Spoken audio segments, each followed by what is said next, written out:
Welcome to the brand new channel, Lone Wolf Investing.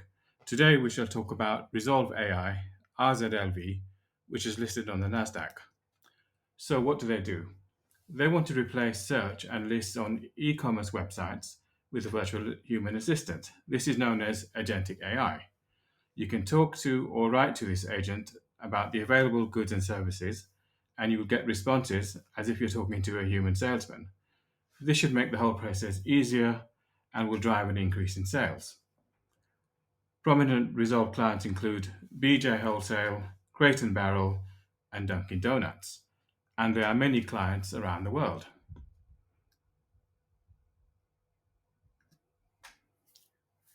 The income for 2025 is 150 million US dollars of annual recurring revenue. The guidance for 2026 is 500 million. This is a dramatic increase and is understandable if many investors are skeptical. However, prominent institutional investors such as Citadel, BlackRock, and Vanguard are not skeptical, and they recently took part in a recent private placement of $200 million. This was also oversubscribed. Google and Microsoft are also impressed with their business model and technology. Rezolve AI agents are available on the cloud services of these two giant companies.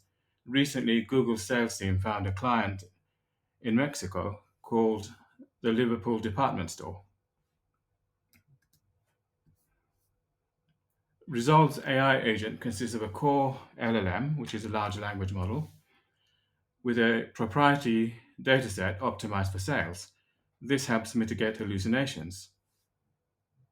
There are also non-AI guardrails to eliminate hallucinations. We cannot have hallucinations in e-commerce. Money is involved, and customers will be very unhappy if they receive the wrong items, or too many or too little of the items they've ordered. If you think that I've earned it, I would ask you to like this video and subscribe to the channel Lone Wolf Investing. This represents the training of a LLM. The neural network's structure is known as a transformer model. The data inputted into the model is structured. So these lines represent relationships between different words. This is very simplistic, but I'll try and explain what Rezolve do. So what Rezolve do is they inject a catalog and they use proprietary AI to tag items. So for example, running shoes could be 100% running, 50% casual, 2% for workplace. This system helps eliminate hallucinations. Of course, it's a lot more complicated than that, and I think they are not willing to tell people exactly what they do, but they have a system to prepare the data so that hallucinations are mostly eliminated. Well, actually, completely eliminated. Let's compare this to ChatGPT, which ingests the whole internet. There's a lot of rubbish on the internet which causes hallucinations. So what does that mean then?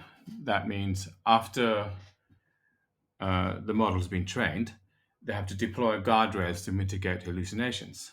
Often in practice, this involves a lot of human oversight, and thousands of people have been used to rank the output from ChatGPT and flag answers which are simply not appropriate. So, to summarize, Resolve have a smaller data set compared to ChatGPT. It's much more focused and it's appropriate for commercial sales, for e-commerce.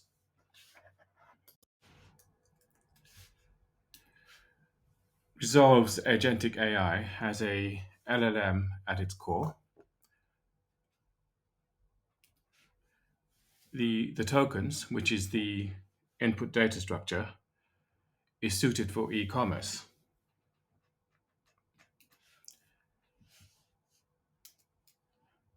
And there's also an anti-hallucination layer, which is not necessarily AI, but it's based on certain logical structures depending on the user interaction and also on known data. We can compare Resolve with two other companies. There's Palantir, who also use a core LLM and special token structure depending on the application. There are also logical tools to prevent hallucinations. Then there is the less well-known company called Mindwalk Holding, ticker HYFT. They have tokens specialized for drug candidates and also guardrails based on known data. They can be considered to be the Resolve of pharma. Such a system with the LLM, tokens, and anti-hallucination layer is very difficult to reproduce. It can take several years.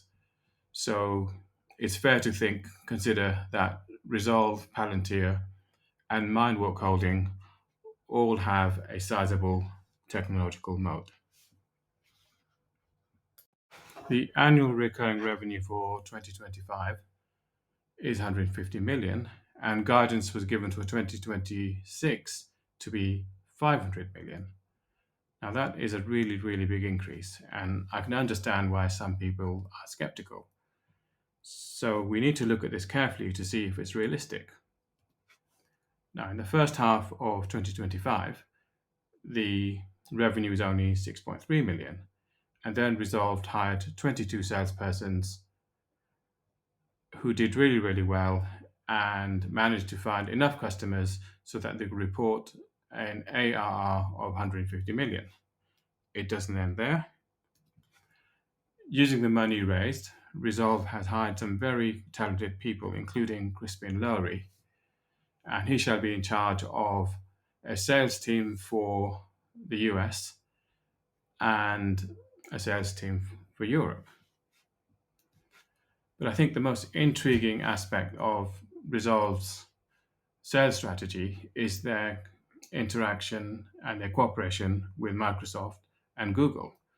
Their salespersons will find customers for Resolve, and these companies will actually give a discount on their cloud subscription services if they decide to use Resolve. Now, why would they do that?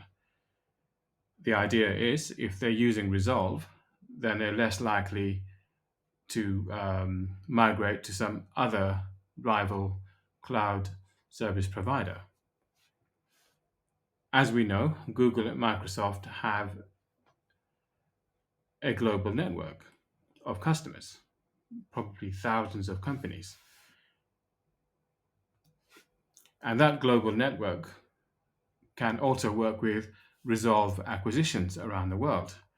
Now, these acquisitions have been made strategically to enable Resolve to penetrate markets around the world. This strategy, to me, seems quite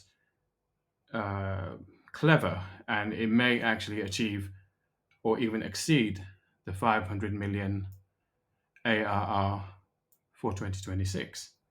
In one of his talks, Dan Wagner said, "It's not possible to become a global company organically very quickly.